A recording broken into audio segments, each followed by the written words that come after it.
আর কয়েকদিন বাকি, রঙের খেলায় সকলে মেতে উঠবে। পলাশ যেন প্রস্ফুটিত হচ্ছে।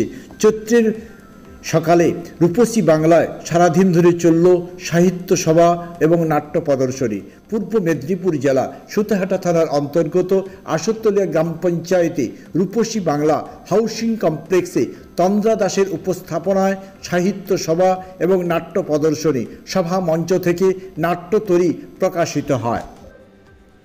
মহৎ বিদ্যা চর্চা সচেষ্টায় করে, কৃপণ বলে জানতো যারে, সেজনই চেষ্টায় হাসি হবে, ওরে মন হবে হবে।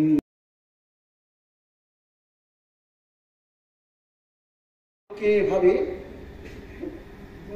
উপস্থাপন করার জন্য এই আর আমার সঙ্গে একটু বললেন নাটক নিয়ে আর কি বলবো, মানে নিজে তো বেশ কিছু বলা যায় না। একটা ছোট্ট উনি বললেন যে সংলাপ, সেটা দিয়ে আমি সমাপ্ত করবো। সংলাপটা হচ্ছে এই যে আমার বাড়ির লোকের সাথে একটা তর্ক তৈরি হচ্ছে।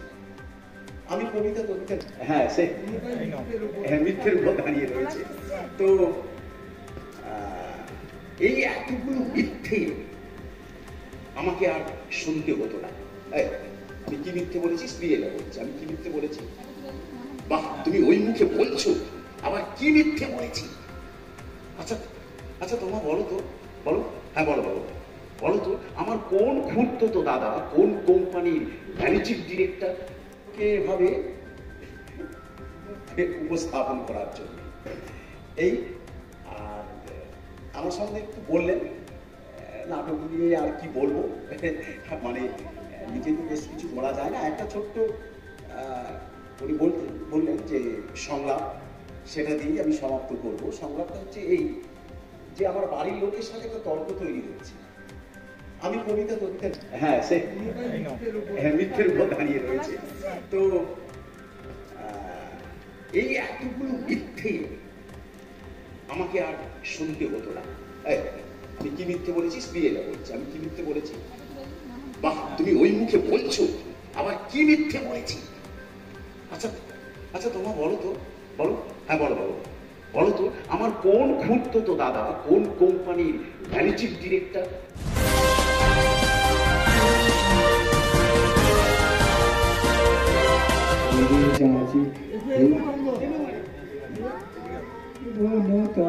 লাগলো যে দ্বার খোল দ্বার খোল, ওরে গৃহবাসী দক্ষিণ বাতাসে প্রজাপতি দোলে ঘাসে ঘাসে, দক্ষিণ আকাশে প্রজাপতি দোলে ঘাসে ঘাসে। মৌমাছি ফিরে যাচ্ছি ফুলের দক্ষিণা,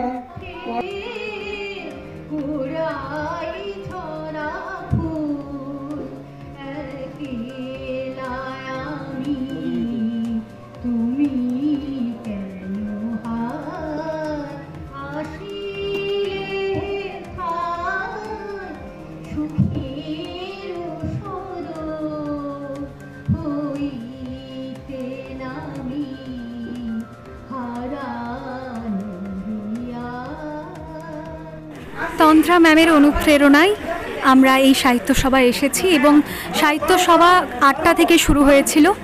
খুব সুন্দরভাবে আয়োজিত হয়েছিল এবং আমাদের মন আরও প্রস্ফুটিত হলো এই আয়োজন দেখে। এবং আমি রক্তকরবী নাটকের যে নন্দিনী চরিত্র, যেটি ম্যাম 5 থেকে 7 মিনিটের মতো একাঙ্ক নাটকের মতো করেছে, আমি সেটাতে অভিনয় করলাম এবং আমার খুবই ভালো লাগলো যে রক্তকরবী কত বড় নাটক, কিন্তু সেটাকে সংক্ষিপ্তভাবে 5 থেকে 7 মিনিটে উনি ফুটিয়ে তুলেছেন। ওনাকে অসংখ্য ধন্যবাদ এবং আপনাদেরও ধন্যবাদ জানাই। আজকে হলদিয়াতে এলেন, বেশিদিন ঘাটাল থেকে হলদিয়াতে, হলদিয়ার এই পরিবেশটা কেমন লাগছে? আমি এসেছি বলতে আমার 1-1.5 মাসের মতো বিবাহ হয়েছে। আমি অনেক দিন আগে এসেছি এবং আমার শাশুড়ি মা অনিমা গুছাইত একজন কবি, ছড়া লেখেন বা কবিতা লেখেন।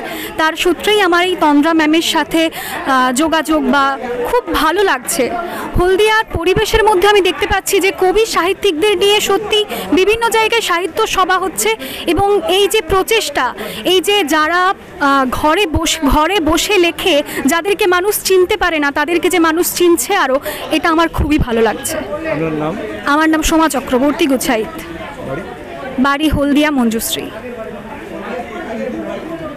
আজকে আমার প্রোগ্রাম ছিল যে সাহিত্য পাঠ, তার সঙ্গে যারা আমার নাটকে যারা অভিনয় করে তাদের সম্বর্ধনা দেওয়া, আর আমার একটা নাট্যতুরী যে বই বেরিয়েছে ওটাকে উদ্বোধন করা, আর কতগুলো দুটো নাটক, আমারই নাটক, স্বরচিতি নাটক, এখানে বিভিন্ন শিল্পীদের দিয়ে এখানে পরিবেশন করা হয়েছে এবং বিভিন্ন নাটক, বিভিন্ন কবিতা, গান এসব পরিবেশন হয়েছে। ছোটো ছোটো ছেলেমেয়েরা নাচও করেছে। সব মিলিয়ে সকলকে নিয়ে অনুষ্ঠানটাকে আমরা সকলের স্থানে উপস্থাপন করেছি। এই নাটক বা আজকের এই অনুষ্ঠানের মধ্যে সাধারণ মানুষের কি বার্তা দিতে চাইছে? আমি একটাই বার্তা দিতে চাইছি যে একটা সুস্থ সংস্কৃতি গড়ে উঠুক। আমাদের মধ্যে যে একটা অসুস্থতার পরিবেশ গড়ে উঠেছে, আমাদের যে চারদিকে বলতে তো দ্বিধা নেই, বেকারত্বের জ্বালায় যন্ত্রণায় জর্জরিত যেসব ছেলেমেয়েরা, তাদের আমরা কিছুই দিতে পারি না, কিন্তু একটু সামান্য আনন্দ, মনের যে আনন্দটা, এটা খুবই বড় দরকার এখন।